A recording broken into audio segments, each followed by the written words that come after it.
modern literature with Dostoevsky. Remember, before we discussed Dostoevsky.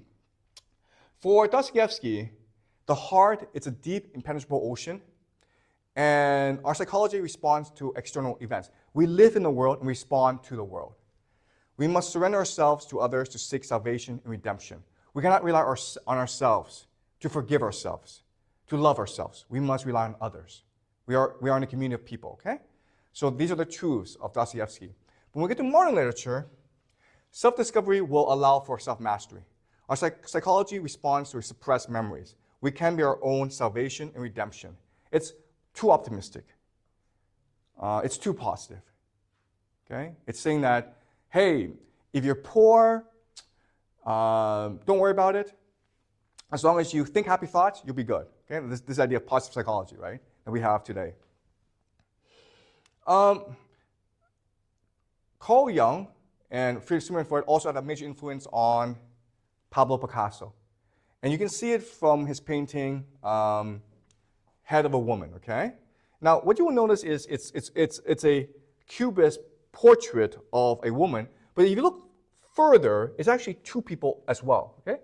And so what this is doing is it's visually representing the theory of the self as presented by Jung, okay? So do you see the similarities? Great. Okay, so why is this art spreading throughout the world? Well, I mean, not to be a conspiracy theorist, but let's look at an article, right? Was modern art really a CIA psyop? All right, so this article is from JSTOR, which is an academic journal, very mainstream. And let's read what it writes. In the mid-20th century, modern art and design represented the liberalism, individualism, dynamic activity, and creative risk possible in a free society. Okay? So in other words, right now, the capitalist West is at war with communism. 1920s, 1930s, 1940s, communism is spreading all around the world. It's very popular among people. It calls for collective action. So the capitalist West, the powers that be, they're spreading Freud. They're spreading Joyce. They're spreading Woolf. They're spreading Pablo Picasso. They're spreading all this art, this modernist art, in order to create a cult of self. Because if you believe in the cult of the self, if you believe that you are the source of everything, then you're not capable of collective action. Okay? So in many ways, this is a response to the problem posed by communism. And this will be obviously most obvious during the Cold War. Okay? Does that make sense? All right. So why would that be bad? Why would the cult of self be bad? Well, this is Mikhail Buchanan, and he explains it very well in his writings. Okay?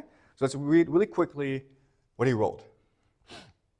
Everything human in man and freedom above all is a product of a social collective labor. To be free in absolute isolation is an absurdity invented by theologians and metaphysicians who have replaced the society of humans by that of God, their phantom.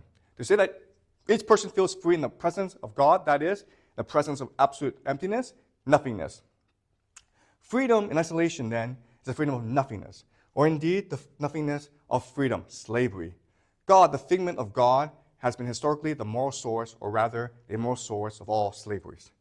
So what he's saying is, the radical turning point in human history is the invention of Christianity, because it gives us the idea of individualism. And we think that's a good thing because we're taught that individualism means free choice. It means freedom. But what he's saying is, that's an absurdity. We only have freedom from our community. We only have freedom if others are free around us. If we are free, but no one else is free, then we are slaves as well. So because individuality prevents us from working with others, from loving others, then that makes us slaves to ourselves. And that allows for the powers that be in society to better control us. Okay? And so what he's saying is Christianity is a slave religion. All right? It was designed to make us all into slaves. And this will, and Buchanan lived in the 19th century, but if he read Freud, then he would also argue that the cult of psychoanalysis, it's really about entrapping yourself in your own emotions. As for us, we want neither phantoms nor nothingness, but living human reality. And we recognize that man can feel free, be free, and therefore can achieve freedom. In order to be free, I need to see myself surrounded by free men, and be recognized as such by them. I am free only when my individuality, reflected in the mirror of the equally free consciousness of every individual around me, comes back to me, strengthened by everyone's recognition. Okay? So what he's saying is this: if you want to be happy, if you want to be free, care about others, be kind to others, work with other people, sacrifice your own self-interest for the self-interest, for the greater good. Okay? That is what will make you really happy. And that's generally true because, think about this, okay? If you're by yourself, will you be happy? Probably not. But if you have a family, you have kids, you don't have any freedom, but you're a happier person. In many ways, you're a more free person because you have better control of your emotions. You have more purpose in life. All right, so let's bring this to the present day, social media. What social media is, it is the democratization of the cult of the self. Before, only the wealthy could enjoy the cult of the self, right? Only the wealthy could take the time to self-indulge.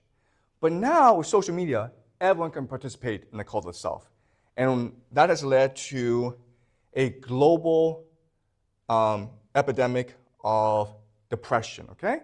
So look at year 2015. You see this huge spike in depressive symptoms because 2015 is the year when we had access to smartphones, right? So now young people feel they can't do anything right.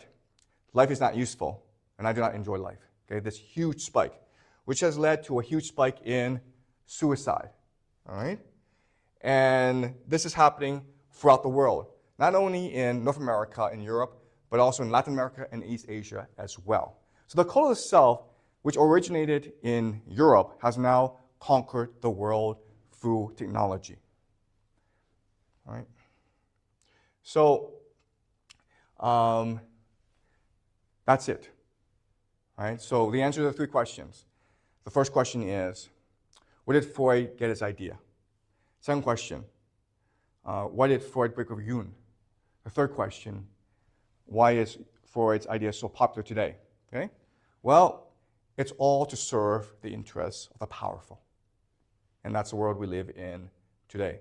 And the only solution moving forward is if we rediscover our humanity, if we are able to find the courage to care about others and put the interests of others before our own interests, we ourselves must choose to kill the cult of the self.